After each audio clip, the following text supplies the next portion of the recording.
Prince Charles says radicalisation of young people alarming. The Prince of Wales has described the extent to which young people are becoming radicalised as alarming and one of the greatest worries.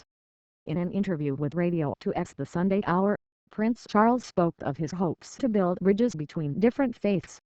He also spoke of his deep concern for the suffering of Christian churches in the Middle East. He is currently in Jordan on a 6-day tour of the region. The prince arrived in the capital Amman on Saturday night and held talks with King Abdullah II on Sunday. After a visit to a refugee camp, the prince congratulated the Jordanians on being wonderfully kind and hospitable for putting so many Syrian refugees up in their country. He visited the Siatri camp, near the Jordanian border with war-torn Syria, and toured a supermarket and a children's center. The camp is home to 85,000 people and the prince spoke to families and students.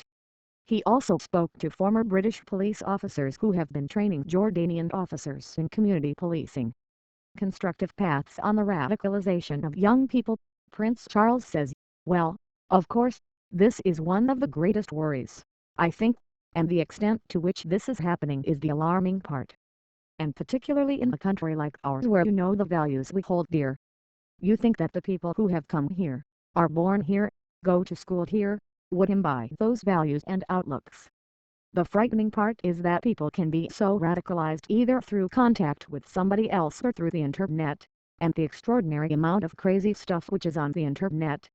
He told the BBC program he believed part of the reason some young people are radicalized is a search for adventure and excitement at a particular age. The prince also discussed the work of his charity the Prince's Trust in combating radicalization. He said, "What I have been trying to do all these years with the Prince's Trust is to find alternatives for adolescents and people at a young age, for constructive paths for them to channel their enthusiasm, their energy, that sense of wanting to take risks and adventure and aggression, and all these things. But you have to channel them into constructive paths." The Radio 2 program covers visits by the Prince to Armenian, Roman Catholic, Chaldean and Syrian Orthodox churches in the UK, and contains accounts from members of these denominations who have had to flee persecution in Syria and Iraq. He said, "I particularly wanted to show solidarity, really deep concern for what so many of the Eastern Christian churches are going through in the Middle East. Protector of Faiths Christianity was founded in the Middle East, which we often forget. From a morale point, I hope it showed they were not forgotten. I wish I could do more. Many of us do wish we could do more. I think what doesn't bear thinking about is people of one faith, a believer, could kill another believer. That's the totally we will drink aspect in our day and age." He suggested that when he becomes king, he may still be sworn in as defender of the Christian faith.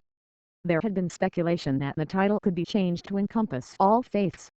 However, he said he believed an important part of our role was to be a protector of faiths defending every religion in multicultural Britain.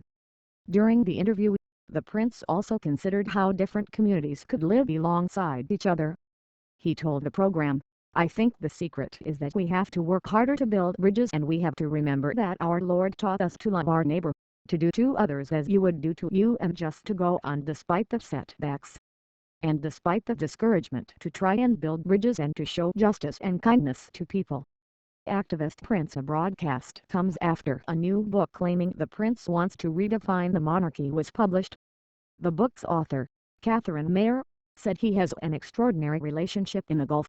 She added, "It's partly just because he's a prince." Also, he gave a speech on Islam in 1993 in which he talked about Islam not having a monopoly on extremism, and he talked about the Christian Crusades, and he talked about the good things in Islam. But anti-monarchy group Republic said the prince's views must be subject to scrutiny. Graham Smith, Republic's CEO, said, "MPs in particular need to face up to the new reality of an activist prince and must be free to openly challenge what Charles says."